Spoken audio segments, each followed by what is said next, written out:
آج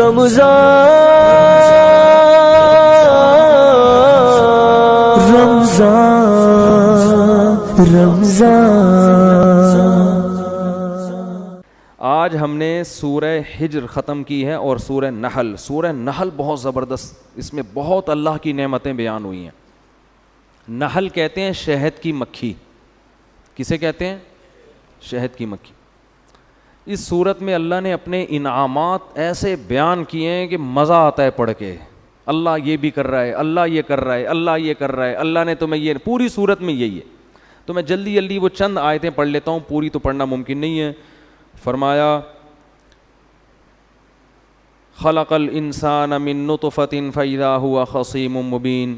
اللہ نے انسان کو ایک پانی کے غلیظ قطرے سے بنایا اور کیسا جھگڑالو ہے, کیسے باتیں کرتا ہے بڑا ہو کر, ٹھیک ہے نا. والانعام خلقها, اس نے ان چوپایوں کو, جانوروں کو تمہارے لیے بنایا جس میں تمہیں گرمی بھی ملتی ہے, ان کے گوشت میں, ان کی اون میں, اور اس سے تم کھاتے بھی ہو. وَلَكُمْ فِيهَا جَمَالٌ حِينَ تُرِيحُونَ وَحِينَ تَسْرَحُونَ.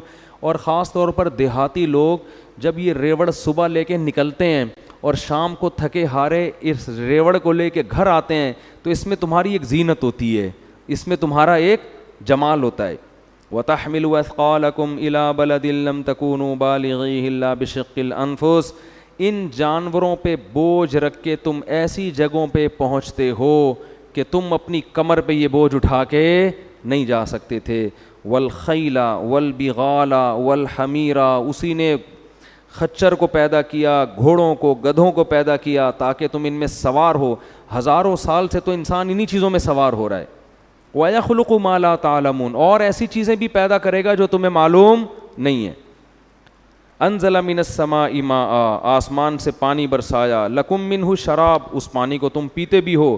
ومنہ شجر, اسی سے درخت اگتے ہیں. ینبت لکم بہ, اسی پانی سے تمہارے لیے پیدا کرتا ہے, اگاتا ہے. الزرع, کھیتیاں. والزیتون, زیتون بھی ہوگا. کتنا فرق ہے نا زیتون کے, وہ پانی سے پیدا ہو رہا ہے کیا؟ تیل. والنخیل, کھجور کے درخت پیدا ہو رہے ہیں اس سے. والاعناب, انگور پیدا ہو رہے ہیں. یعنی ڈفرینٹ چیزیں ہیں یہ, ان کا آپس میں کوئی لنک, کوئی مماثلت نہیں, لیکن اس پانی سے ہی سب چیزیں پیدا ہو رہی ہیں. اور ومن کل الثمرات, اور ہر طرح کے پھل پیدا کیے. بے شک اس میں نشانیاں ہیں ان لوگوں کے لیے, یتفکرون, جو غور و فکر سے کام لیتے ہیں. وسخر لکم اللیل والنہار, دن اور رات کو تمہاری خدمت میں لگا دیا. دن آ رہا ہے, رات جا رہی ہے, رات آ رہی ہے, دن جا رہا ہے, یہ ہمارے فائدے کے لیے. والشمس والقمر, سورج چاند کو تمہاری خدمت پہ لگا دیا. والنجوم مسخرات بامری, ستارے بھی اللہ کے حکم سے تمہاری خدمت پہ لگے ہوئے ہیں. اس میں بے شک نشانیاں ہیں عقل والوں کے لیے. پہلے کیا لفظ استعمال کیا؟ غور و فکر والوں کے لیے. اب لفظ استعمال ہو رہا ہے عقل سے کام لینے والوں کے لیے. اور مختلف رنگ کی چیزیں اس نے زمین میں تمہارے لیے پیدا کر دیں. اس میں نشانی ہے یذکرون, ان لوگوں کے لیے جو نصیحت حاصل کرتے ہیں. وَهُوَ الَّذِي سَخَّرَ الْبَحْرَ, اسی نے سمندر تمہارے لیے مسخر کیا ہے, سمندر تمہاری خدمت کے لیے پیدا کیا. لِتَأْكُلُوا مِنْهُ لَحْمًا طَرِيًّا, اس سے تازہ گوشت نکال کے کھاتے ہو. اللہ نے مچھلی کے گوشت کو کیا کہا ہے؟ طریہ, کیونکہ اس گوشت سے سستی نہیں آتی بلکہ تازگی آتی. گائے کا گوشت کھائیں گے, گائے جیسے ہو جائیں گے تھوڑے دنوں میں, پڑے رہیں گے بس ہر وقت. فش کھائیں گے, مچھلی کی طرح پھدکتے پھریں گے, ٹھیک ہے نا. تو اللہ فرماتے ہیں ایسا بہترین گوشت تم اس سے نکالتے ہو. وَتَسْتَخْرِجُوا مِنْهُ حِلْيَةً تَلْبَسُونَهَا, اسی سے تم ہیرے جواہرات بھی نکالتے ہو جو تمہاری زینت کا ذریعہ بنتے ہیں. وَتَرَى الْفُلْكَ مَوَاخِرَ فِيهِ, اور اے مخاطب تو دیکھتا ہے کہ سمندر کی کشتیاں اور جہاز کیسے لہروں کو پھاڑتے ہوئے چلتے ہیں. انسان کی خدمت ہو رہی ہے نا, تجارتی جہاز کیسے ان بڑی بڑی لہروں کو پھاڑتے ہوئے سمندر کی پشت پہ سفر کرتے ہیں. لِتَبْتَغُوا مِنْ فَضْلِهِ, تاکہ تم رزق تلاش کرو, تجارت کرو, روزی تلاش کرو. وَلَعَلَّكُمْ تَشْكُرُونَ, شاید تم اللہ کا شکر ادا کرو. وَأَلْقَىٰ فِي الْأَرْضِ رَوَاسِي أَن تَمِيدَ بِكُمْ, زمین میں بڑے بڑے پہاڑ اس نے ڈال دیے ہیں تاکہ زمین کا بیلنس خراب نہ ہو. وَأَنْهَارًا وَسُبُلًا, اس نے اس میں دریا پیدا کر دیے, سبلن راستے بنا دیے, لعلکم تہتدون تاکہ تمہیں سفر میں آسانی ہو, ایک جگہ سے دوسری جگہ جا سکو, وعلامات اور اس میں نشانیاں پیدا کر دیں, وبالنجم ہم یہتدون اور ستاروں کو دیکھ کر تم سمندروں اور صحراؤں میں اپنی سمتوں کو متعین کرتے ہو. ستاروں کا ایسا سسٹم بنایا ہے کہ ستاروں سے تمہیں راہیں پتہ چلتی ہیں. افمن یخلق کمن لا یخلق, بتاؤ جو پیدا کرتا ہے کیا وہ ان جیسا ہو سکتا ہے جس نے پیدا نہیں کیا؟ جو یہ سب چیزیں بنا رہا ہے اس میں اور نہ بنانے والے میں کوئی فرق نہیں ہے کیا؟ ہم نے تو فرق مٹا دیا نا. مخلوق کو درجہ ہم نے اللہ جیسا دے دیا ہے. تو اللہ کہتے ہیں من یخلق, جو خالق ہے وہ غیر خالق کے برابر ہو سکتا ہے. افلا تذکرون, تم نصیحت حاصل کیوں نہیں کرتے؟ وَإِن تَعُدُّوا نِعْمَةَ اللَّهِ لَا تُحْصُوهَا, اللہ کی نعمتوں کو اگر تم شمار کرنا شروع کر دو تم اس کو گن نہیں سکتے. بے شک اللہ مغفرت کرنے والا اور رحیم ہے. چاہیے تو یہ تھا کہ تمہیں فوراً گناہوں پہ پکڑتا. آگے اللہ نے فرمایا والذین یدعون من دون اللہ, اللہ کے سوا تم جن کو پکارتے ہو, لا یخلقون شیئا, کچھ بھی نہیں بنایا انہوں نے. کوئی پتھروں کے سامنے جھک رہا ہے, کوئی مزار پہ بزرگوں کے سامنے جا کے منتیں مان رہا ہے, کوئی نبی کو مشکل کشا حاجت روا سمجھ رہا ہے. فرمایا اللہ کے سوا جس کو پکارتے ہو, لا یخلقون شیئا, کچھ بھی نہیں بنایا. وہم یخلقون, خود بنائے گئے ہیں وہ. اموات غیر احیاء, مردہ ہیں زندہ نہیں ہیں. وما یشعرون ایان یبعثون, ان کو تو قبروں میں جا کے یہ بھی نہیں پتہ چلتا کہ ہمیں دوبارہ کب زندہ کیا جائے گا. جن باباؤں کو تم پوچھتے ہو نا, ان کو بیچاروں کو نہیں پتہ قیامت کب آئے گی. الہکم الہ واحد, تمہارا معبود صرف ایک الہ ہے جو اکیلا ہے. کیا جاندار آیتیں, صرف ایک ہے, اس کے ساتھ کوئی شریک نہیں ہے. آگے اللہ نے پھر اپنی نعمتوں کو, یہاں پھر اہل جنت کو خوشخبریاں, پھر اہل جہنم کی وعیدیں, پھر اللہ تعالیٰ نے اپنی نعمتوں کو بیان کیا آگے چل کے. اب پوری صورت تو نہیں پڑھ سکتے, میں درمیان سے. فرمایا اذا بشر احدهم بالانثى, جب ان کو لڑکی کی خبر دی جاتی ہے کہ بیٹی کی ولادت ہوئی ہے, ظل وجهه مسودا وهو كظيم, ان کا چہرہ سارا دن سیاہ رہتا ہے اور یہ غصے کے کڑوے گھونٹ کو پی رہے ہوتے ہیں. عربوں میں عادت تھی کہ جب اطلاع ملتی تھی نا کہ بیٹی پیدا ہوئی ہے تو خوش ہونے کے بجائے چہرے پہ سیاہی آ جاتی تھی, سارا دن چہرہ سیاہ رہتا تھا. یہ کیا ہو گیا؟ ان کے ہاں بیٹیوں کا یہ مقام تھا. یتوارا من القوم من سوء ما بشر بی, فرمایا جو اسے خوشخبری دی گئی ہے نا بچی کی, اس کی برائی کا اس کے چہرے پہ ایسا اثر, اور وہ اتنی ذلت محسوس کرتا تھا کہ یتوارا من القوم, سارا دن اپنی قوم سے منہ چھپاتا تھا, سارا دن اپنی قوم سے منہ چھپاتا تھا. ایمسکہ علی ہون ام یدسہ فی التراب, اس ٹینشن میں سارا دن گزرتا کہ میں ذلت برداشت کر کے اسے پالوں یا اسے مٹی میں دفن کر دوں. یہ کس کی عادت تھی؟ عربوں کی. بیٹی کی پیدائش پہ چہرہ کیا ہو جاتا تھا؟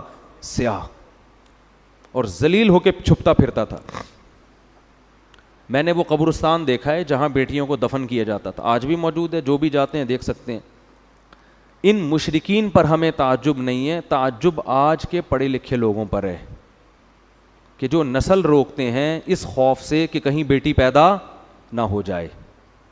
اور میں نے خود آج کے جنگلیوں کو بچی کی پیدائش پہ روتے ہوئے دیکھا ہے. پہلے مجھے یقین نہیں آتا تھا, لیکن پڑھے لکھے جنگلی, پڑھے لکھے جاہل, ان کو میں نے اب بھی دیکھا ہے بچی کی پیدائش پہ آنسو بہاتے. یہ کیا ہو گیا؟ میں ایک دفعہ ہسپتال میں بیٹھا ہوں تو سامنے کوئی خاتون رو رہی ہیں, اور وہ بیٹا ان کا پینٹ شرٹ میں, لگ رہا تھا کوئی ایجوکیٹڈ فیملی ہے, وہ بھی بیچارہ پریشان, منہ ایسا نا اس کا جھکا ہوا, رو تو نہیں رہا تھا لیکن منہ پہ یہی کیفیت تھی جو یہاں قرآن بیان کر رہا ہے. چہرے پر کیا ہے؟ ذلت. تو ماں اس کو تسلی دے رہی ہے, اور رشتہ دار کہہ رہے ہیں بھائی ہائے بیچارے کا منہ اتر گیا, پہلے بھی بیٹی ہوئی تھی اب بھی کیا ہو گئی؟ بیٹی. اس سے پتہ چلتا ہے کہ یہ لوگ خدا پر ایمان نہیں رکھتے. ان کو کوئی ضرورت نہیں ہے اپنے آپ کو مسلمان کہیں, شناختی کارڈ میں تمہاری نمازوں کی اللہ کو کوئی ضرورت نہیں ہے. سب سے پہلے اللہ دیکھتا ہے کہ تمہارا اللہ پر ایمان اور توکل کتنا ہے. بیٹی کس نے دی ہے؟ تیری ماں بھی تو کسی کی بیٹی ہے نا جس نے تمہیں جنا ہے. وہ نہ ہوتی تو تم پیدا ہوتے. تو یہ بڑی جب اللہ ختم نہ آپ کی ڈکشنری سے, تو پھر بہت بڑی درندے بنو گے, یہ بتا دوں, بہت بڑی درندے. وہی ہوگا کہ جانوروں کے تو حقوق ہوں گے, انسانوں کے حقوق نہیں ہوں گے. بلیوں کے حقوق ہیں, ماں باپ کے حقوق نہیں ہیں. آج کل دوستوں کو پالا جا رہا ہے. ایئر ہوسٹس کے حقوق جانتے ہیں. بیٹی پہ اپنی اولاد پیدا ہو رہی ہے اور اس گدھے کا منہ سوج رہا ہے. مجھے تو دل چاہ رہا تھا میں رکھ کے اس کے گدھے کو ماروں کھینچ کھینچ کے. بے غیرت آدمی, تو پڑھا لکھا ہے, تجھے شرم, تیرے خدا پر ایمان نہیں ہے کیا؟ تو یہ لڑکی, یہ اللہ کی مخلوق پہلے ہے, بے غیرت تیری بیٹی یہ بعد میں ہے. یہ اللہ نے اپنی مخلوق کو پیدا کیا ہے, اس کا نظام ہے, ہمیشہ سے پیدا ہو رہی ہیں اور قیامت تک ہوتی رہیں گی. اور تجھے اتنی شرم نہیں آتی کہ جس خدا نے تجھے پال پوس کے جوان کیا, اس بیٹی کا رزق بھی وہ تجھے دے گا. تیری بیوی کی چھاتیوں میں دودھ پیدا کیا اس نے اس بچی کی پیدائش پر, یہ بتانے کے لیے کہ اس کو بھی میں ہی کھلاؤں گا جیسے بیٹے کو میں کھلاتا ہوں. تو بے شرمی کی انتہا ہے, بے غیرتی کی انتہا ہے. اور یہ ہیں پڑھے لکھے, یہ کیا کہلاتے ہیں؟ پڑھے لکھے لوگ. جہالت ہے یہ. ہمارے نبی صلی اللہ علیہ وسلم نے اس ماحول میں آنکھ کھولی ہے کو زندہ دفن کیا جا رہا ہے, اور قرآن کیفیت بیان کر رہا ہے, یتوارا من القوم من سوء ما بشر بہ, کہ سارا دن اس کا چہرہ سیاہ رہتا تھا. لیکن آپ صلی اللہ علیہ وسلم نے کتنی محبت دی بیٹی کو. نماز میں اپنی بیٹی کو نواسی کو کندھے پہ اٹھا کے 4 رکعتیں آپ نے ظہر کی پڑھائی ہیں. حالانکہ بچوں کو کندھے پہ بٹھا کے نماز پڑھنا سنت عمل عام معمول نہیں ہے. آپ نواسی کو کندھے پہ اٹھا کے 4 رکعتیں پڑھائی ہیں. جب رکوع میں جاتے تو اٹھا کے نیچے کر دیتے, اور جب اگلی رکعت میں کھڑے ہوتے پھر اٹھا کے کندھے پہ بٹھا دے. اتنی محبت آپ نے اپنی کسی اولاد کو, بلکہ کسی بچے کو بھی نہیں دی ہوگی. بھائی زیادہ زیادہ اتنی محبت دے دی نا, کسی بچے کو گود میں اٹھا لیا. صحابہ کہتے ہیں ہم نماز کے انتظار میں تھے, آپ صلی اللہ علیہ وسلم جب آئے ہیں تو ہم حیران ہو گئے کہ آپ کے کندھے پہ آپ کی نواسی بیٹھی ہوئی ہے. نواسی تو تھوڑی دور ہو گئی نا, بیٹی کی بھی بیٹی ہو گئی. تو ہم حیران تھے یہ کیا ہوا ہے بھائی. اور اسی طرح آپ نے نیت باندھ لی ہے بھائی سید الانبیاء ہیں, اور نواسی کو کندھے پہ بٹھا کے نماز پڑھا رہے ہیں, پیچھے ابو بکر, عمر, عثمان, علی جیسے لوگ کھڑے ہوئے ہیں. اتنی مبارک محفل. اب حیران ہے صحابہ, فرماتے ہیں جب رکوع میں گئے نا تو اس کو اٹھا کے, کیونکہ گر جائے گی نا وہ, چلو اب ایک دفعہ نیچے رکھ لیا تو کافی ہے. اگلی رکعت میں کھڑے ہونے سے پہلے دوبارہ اٹھا کے کندھے پہ بٹھایا اس کو. 4 رکعتیں اس طرح سے پڑھی ہیں. علماء کہتے ہیں اس میں حکمت یہ تھی عربوں کے دل سے بیٹی کی نفرت کو کھرچ کھرچ کے نکالنا. اتنا پروٹوکول تو حسن حسین کو بھی نہیں دیا آپ صلی اللہ علیہ وسلم نے. ان کو بھی کندھے پہ بٹھایا ہے, خطبے میں گود میں اٹھایا ہے. نماز کندھے پہ بٹھا کے 4 رکعتیں نہیں پڑھائی ہیں. تو کیا کس مذہب سے تمہارا تعلق ہے اور تم منہ بنا رہے ہو؟ بھائی 10 بیٹیاں ہو جائیں, 15 ہو جائیں, 16 ہو جائیں, 20 ہو جائیں, کوئی بات نہیں, اللہ کی نعمت ہے, خوش ہو اللہ کے. اور اللہ بیٹا دے کے اس کو نافرمان بنا دے, تمہارے سر پہ جوتے لگا رہا ہو, وہ اچھا لگے گا پھر؟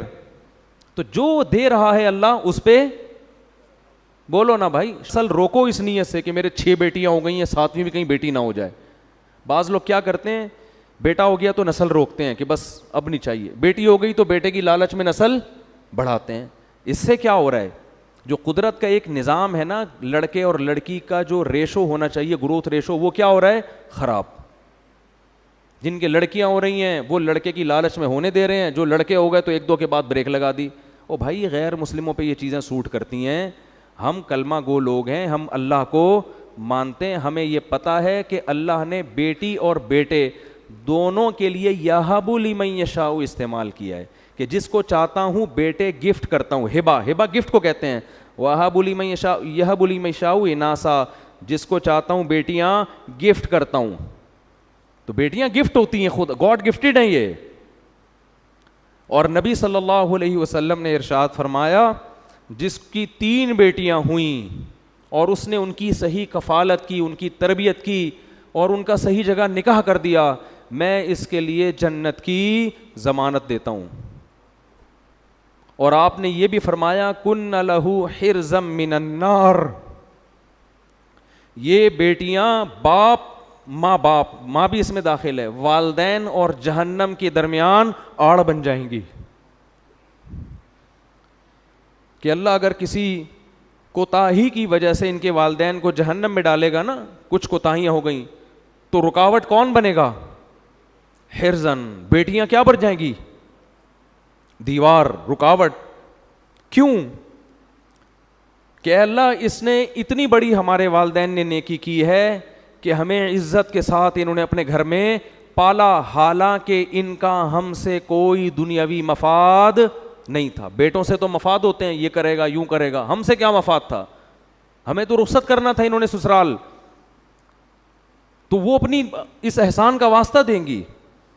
تو صحابہ تو بیٹیوں پہ خوش ہوتے تھے بھائی. پتہ نہیں کس کا، کہاں سے یہ کون سی قوم سے کون سے ڈرامے دیکھ رہے ہیں، کون سے فلمیں دیکھ رہے ہیں، کون سے کیا دیکھ رہے ہیں جس کی وجہ سے یہ نحوست تو ہو رہا ہے. وہ ترس کھا رہے ہوتے ہیں لوگ، کسی کی تیسری بچی ہو جائے نا ترس کھا رہے ہوتے ہیں. یہ جاہلوں والی باتیں ہیں، یہ غیر مسلموں پہ سوٹ کرتی ہیں. ان میں بھی جو بہت ہی پرلے درجے کے جاہل ہیں، ہر غیر مسلم بھی ایسا نہیں ہوتا. یہ ان پہ سوٹ کرنے کی باتیں، ہم فخر کرتے ہیں بھائی. بیٹیاں بھی دے اللہ، بیٹے بھی دیں. او یزوجہم ذکرانا و اناثا، فرمایا جس کو چاہتا ہوں گفٹ میں بیٹیوں کی لائن لگا دیتا ہوں، جس کو چاہتا ہوں گفٹ میں بیٹوں کی لائن، اور جس کو چاہتا ہوں ہٹو بچوں، ٹھیک ہے نا، بیٹوں کی بھی لائن اور بیٹیوں کی بھی لائن. جب زیادہ ہوتے ہیں تو پھر دونوں ہی ہوتے ہیں. یہ جو روک رہے ہیں نا دو کے بعد نہیں، تو پھر یہاں ترسا کے اللہ دیتا ہے. پھر اگر نسل کو ایسے ہی پیدا ہونے دو کہ بھئی اللہ جتنی چاہے اولاد دے، تو ہو سکتا ہے آپ کی 4 بیٹیاں ہوں، پھر لائن سے 4 بیٹے ہو جائیں. لیکن جب آپ نے یہ بخل ہے نا طبیعت میں کہ کھلائیں گے کہاں سے، ان پہ تو خرچ کرنا پڑے گا، تو پھر اس کا مطلب ہے کہ آپ کا اللہ پر ایمان نہیں ہے. پھر اللہ بھی کہتا ہے میں ٹینشن ہی دوں گا تجھے. اور وہ بچہ بھی جو لڑکا بھی جو پیدا ہوگا نا، وہ ایک ہی انڈا، وہ بھی گندا. بولو گے یار ایک بچہ لڑکا ہوا اور وہ بھی کم بخت بولو کسی کام کا نہیں. توکل کرو، اللہ پہ اعتماد کرو، نہ بہنوں کو ٹینشن سمجھا کرو اور نہ بیٹیوں کو. نبی نے بہنوں کی کفالت پہ بھی خوشخبریاں سنائی ہیں. تو قرآن یہ ان کے مشرکین مکہ کی نا حالت بیان کر رہا ہے کہ ان کی حالت کیا ہے. سارا دن منہ چھپاتا پھرتا ہے لوگوں سے. آگے جلدی بس یہ ختم کرتے ہیں. آگے اللہ نے فرمایا ان لکم فی الانعام العبرہ، ان چوپایوں میں عبرت کا سامان. ہم ان کو سوکھا چارہ کھلا کے کیسے ان کے تھنوں میں تمہارے لیے چکنا گاڑھا دودھ نکالتے ہیں. اور اوحا ربک الی النحل، تیرے رب نے شہد کی مکھی کو سکھا دیا ہے کہ تو جا جگہ جگہ سے پھلوں کا رس چوس کے شہد کے چھتے بنا اور راستے لمبے لمبے طے کر. تیرا رب تجھے راستے بھولنے نہیں دے گا. اور پھر اس کے پیٹ سے کیسا بہترین مشروب نکلتا ہے جس میں اللہ نے لوگوں کے لیے شفا رکھ دی ہے. اللہ فرماتے ہیں واللہ خلقکم، اللہ کے تصرفات دیکھو، اس نے تمہیں پیدا کیا، تمہیں موت دے دیتا ہے. بعض لوگوں کو اتنے بڑھاپے تک پہنچا دیتا ہے کہ سب کچھ جاننے کے بعد بھی ان کی کھوپڑی کام کرنا چھوڑ دیتی ہے. لِكَيْ لَا يَعْلَمَ بَعْدَ عِلْمٍ شَيْئًا، اللہ کے تصرف ہیں. اتنے ذہین لوگ اللہ بڑھاپے کی انتہا کو لے جاتا ہے، ان کی بچوں والی حرکتیں کرنا شروع کر دیتے ہیں. فرمایا کہ جعل لکم من انفسکم ازواجا، اس نے تمہارے لیے جوڑے پیدا کیے، ان بیویوں کو پیدا کیا جن سے بنین وحفظا، تمہیں بیٹے بھی دیے پوتے بھی دیے. ان سے جو جوان بیٹے بھی نعمتیں اللہ کی، تو اللہ بیٹیوں کو الگ بیان کرتا ہے، بیٹوں کی نعمت کو الگ بیان کرتا ہے. یہ بیٹے تمہارے لیے دست و بازو بنتے ہیں. پھر پوتے بھی دیے، اللہ بیٹوں کے ساتھ پوتوں کی نعمت کو بھی بیان کر رہے. اس لیے جوانی میں شادی کر لیا کرو تاکہ جوانی میں دادا بن کے پوتوں کی نعمت بھی دیکھ لو. اتنے بڈھے ہو کے 40 سال کی عمر میں شادیاں کر رہے ہیں کہ جب بیٹا بڑا ہوتا ہے تو خود لٹکے ہوئے ہوتے ہیں پاؤں قبر میں. نہ بیٹے کی خوشیاں دیکھ سکتے ہیں، پوتا تو سوال ہی پیدا نہیں ہوتا. پوتا تو خاندان پورا آباد ہوتا ہے جب بیٹوں کے ساتھ پوتے بھی ہو جائیں. تو جوانی میں سارے کام ہو جائیں. آپ جوانی میں دادا بننے کا مزہ ہے. پھر لوگ بولیں گے محلے کا دادا آ رہا ہے، پھر اچھا لگے گا. کون آ رہا ہے؟ دادا آ رہا ہے. بھائی بچ کے رہو. تو اللہ فرماتے ہیں پھر ان سے تمہیں پوتے بھی دیے اور تمہیں پاکیزہ چیزیں اس نے کھانے کو دیں. اخرجکم من بطون امہاتکم، اللہ وہ ذات ہے جو تمہیں تمہارے ماؤں کے پیٹوں سے نکالتا ہے. لا تعلمون شیئا، اس وقت تمہیں دنیا کی کچھ خبر نہیں ہوتی. اس نے اپنی قدرت سے تمہیں نکالا بنا کے نا پورا کنسٹرکشن کا کام ڈینٹنگ پینٹنگ مکمل ہو گیا, چل بھائی نکل باہر, بس اب کتنے دن پڑا رہے گا اندر, باہر نکل. ٹھیک ہے, باہر نکلتے ہو ایک عجیب دنیا نظر آتی ہے جس کی تمہیں کوئی خبر نہیں تھی. یہ سب اللہ کے کام ہے, یہ خود بخود نہیں ہو رہا. فرمایا وَجَعَلَ لَكُمُ السَّمْعَ وَالْأَبْصَارَ وَالْأَفْئِدَةَ, لیکن سیکھنے کے لیے اس نے تمہیں آنکھیں دیں, سننے کے لیے کان, اور سوچنے کے لیے دل اور دماغ, تاکہ اب تم دنیا میں آ کے سیکھو. ابھی تک تو تمہیں کچھ بھی پتہ نہیں ہے. أَلَمْ يَرَوْا إِلَى الطَّيْرِ مُسَخَّرَاتٍ فِي جَوِّ السَّمَاءِ, دیکھتے نہیں ہو ان پرندوں کی طرف جو آسمانوں میں کیسے تیر رہے ہوتے ہیں, کیسا ان کو بیلنس سے اڑنا سکھایا اللہ تعالیٰ نے. مَا يُمْسِكُهُنَّ إِلَّا اللَّهُ, آسمان کی بلندیوں میں ان کو اللہ کے سوا کوئی نہیں روکتا. یہ سب اللہ کا بنایا ہوا نظام ہے, بے شک اس میں ایمان لانے والوں کے لیے نشانیاں ہیں. پھر اللہ نے فرمایا اس نے جانوروں کے کھالوں سے تمہارے لیے مختلف چیزیں بنائی ہیں جن کو تم سفر میں استعمال کرتے ہو, خیمے لگاتے ہو, اس سے اوڑھ کے گرمی میں استعمال کرتے ہو. اور یعرفون نعمت اللہ ثم ینکرونہا, فرمائی اللہ کی نعمتوں کو جانتے ہیں لیکن ایسے بن جاتے ہیں جیسے جانتے نہیں ہیں. ینکرون کا مطلب انکار کا مطلب دل میں نہیں تسلیم کرتے, جاننے کے باوجود ایسے بنتے ہیں جیسے ان کو کچھ پتہ نہیں ہے. پھر اللہ نے ایک اہم آیت اس میں یہ بھی نازل کی کہ وَلَا تَشْتَرُوا بِعَهْدِ اللَّهِ ثَمَنًا قَلِيلًا, جب اللہ سے کوئی ایگریمنٹ کرو نا, جیسے توبہ کی اللہ یہ گناہ نہیں کروں گا میں, تو اللہ کے کیے ہوئے عہد کو چند ٹکوں کے بدلے میں مت بیچو. جب انسان توبہ کرتا ہے دوبارہ گناہ کی طرف توجہ جاتی ہے تو وہ جو لذت ہے نا وہ تھوڑی سی ہے, چند ٹکے ہیں وہ, اور اللہ کا عہد بہت قیمتی ہے. تو اس ایگریمنٹ کو چند ٹکوں کے بدلے میں مت توڑا کرو. کیوں؟ انما عند اللہ هو خیر لکم, تم اس ایگریمنٹ پہ قائم رہو گے نا تو جو اللہ کے پاس تمہارے لیے ہے وہ اس لذت سے 1000 گنا بہتر ہے. ایک بات. دوسری بات, ما عندکم ینفد وما عند اللہ باق, اور جس لذت کے پیچھے بھاگ رہے ہو یہ ویسے ہی فنا ہونے والی ہے. ایک تو تھوڑی بھی ہے اور ختم ہونے والی, ہمیشہ نہیں رہے گی. وما عند اللہ باق, اور جو اللہ تمہیں دے گا وہ اس سے بہتر بھی ہے اور ہمیشہ رہنے والی بھی ہے. وَلَنَجْزِيَنَّ الَّذِينَ صَبَرُوا, اور اگر تم صبر کرو گے, اپنے آپ کو روکو گے, تو ہم تمہیں جتنا عمل کرو گے نا اس سے کئی گنا بڑھا کے اس کا اچھا بدلہ دیں گے. تو اس لیے بھائی توبہ پہ قائم رہنے کی کوشش کرنی چاہیے انسان کو. پھر اللہ نے اس سورت کے آخر میں ابراہیم علیہ السلام کا بیان, کیونکہ توحید کا مضمون بہت ہے نا, تو مشرکین تو حضرت ابراہیم کو مانتے تھے. اللہ نے فرمایا ابراہیم یہ بت پرستی کے قائل نہیں تھے. کان امتن قانتا للہ حنیفا ولم یک من المشرکین, وہ مشرکوں میں سے نہیں تھے, اللہ کی نعمتوں کا شکر کرنے والے تھے, اسی وجہ سے اللہ نے ان کو منتخب کیا تھا. پھر اللہ نے اہل ایمان کو دعوت دی ہے کہ ادعو الی سبیل ربک بالحکمہ, تم لوگوں کو اللہ کے راستے کی طرف حکمت کے ساتھ بلاؤ. ہر وقت لٹھ لے کے فتوے بولو.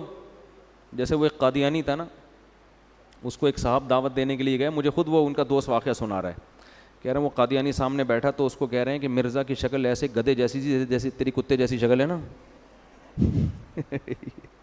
کہہ رہے ہیں وہ بدک گیا, اس نے کہا یہ کون سا, اٹھ کے بھاگ گیا.